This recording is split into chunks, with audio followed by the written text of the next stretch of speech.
Welcome to kitchen. எனக்கு இந்த வீடியோவில் எங்கள் வீட்டில் நாங்கள் வரலட்சுமி செஞ்சுருந்தோம். அந்த பூஜை அலங்காரம் தான் உங்களுக்கு இன்றைக்கி காமிக்க போகிறோம். வாங்க வீடியோக்குள்ளே போகலாம். ஃபஸ்ட்டு நம்ம சாரீ மடிப்பு நம்ம எப்படி எடுக்கலான்னு பார்க்கலாம். சாரியை வந்து நம்ம கீழே தரையில் ஃபுல்லாக விரிச்சிட்டு சின்ன சின்ன மடிப்பாக மடிச்சுட்டு வாங்க. கை விடாமல் மடிச்சுட்டு வாங்க, அப்போ தான் அழகாக வரும்.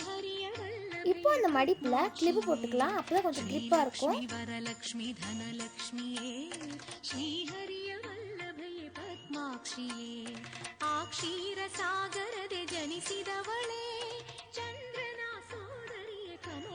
இப்போ அதே மாதிரி முந்தானி சைடும் சின்ன சின்னசா மடிப்பு எடுத்துக்கலாம்.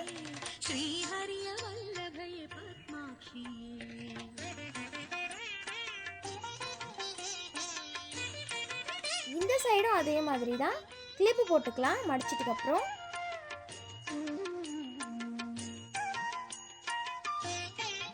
இப்போ ஒரு சின்ன குடம் எடுத்துருக்கோம். அந்த குடத்துல ஒரு ஸ்டிக் வச்சு அதை நாங்கள் கயிறால நாங்கள் கட்டிக்கிறோம். நாங்கள் எப்படி கட்டுறோமோ அதே மாதிரி நீங்களும் கட்டிக்கோங்க, அப்போ தான் கிரிப்பாக நிற்கும். இது வந்து கைக்காக.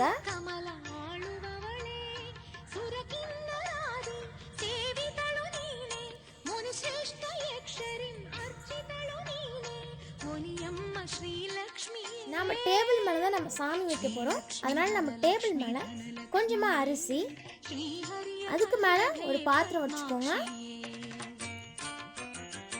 அதில் தண்ணி ஊற்றிக்கலாம்.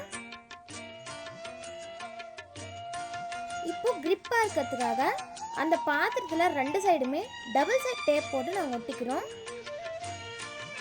அந்த சின்ன குடத்தை நம்ம எடுத்து அந்த பெரிய குடத்து மேலே நம்ம வச்சுக்கலாம்.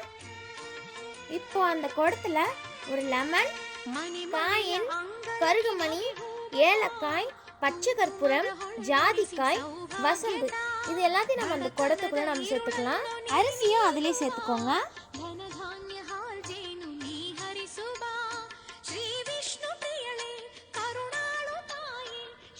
நம்ம ஃபர்ஸ்ட் மடிச்சோம்ல அந்த சைடு நம்ம எடுத்து முன்னாடி ரெண்டு பக்கமும் விட்டுக்கலாம். அந்த சென்டரில் கரெக்டாக பின் போட்டுக்கோங்க, அப்போதான் கிரிப்பாக பிடிக்கும். சாரியோட ப்ளவுஸ் பீஸை நம்ம அந்த குடத்தை சுற்றி நம்ம கட்டிக்கலாம். கை இருந்துச்சுன்னா கையை அந்த ரெண்டு குச்சி சுற்றி கட்டிக்கோங்க. நம்ம எப்படி நம்ம வந்து ஷால் போடுவோமோ அந்த மாதிரி அந்த முந்தானியை நீங்கள் போட்டுக்கோங்க. ஒரு ஒடியானம் அப்படி இல்லைன்னா கை ரெண்டுத்துல எதனா வந்துட்டு வச்சு அதை கட்டிக்கோங்க. இப்போ நாங்கள் எங்கள் வீட்டில் நாங்கள் சாமிஜியோட காமிக்கிறோம். இதுதான் எங்களுடைய ஃபைனல் லுக். இந்த வீடியோ உங்களுக்கு பிடிச்சிருந்துச்சுன்னா சேனலை மறக்காம சப்ஸ்கிரைப் பண்ணிடுங்க.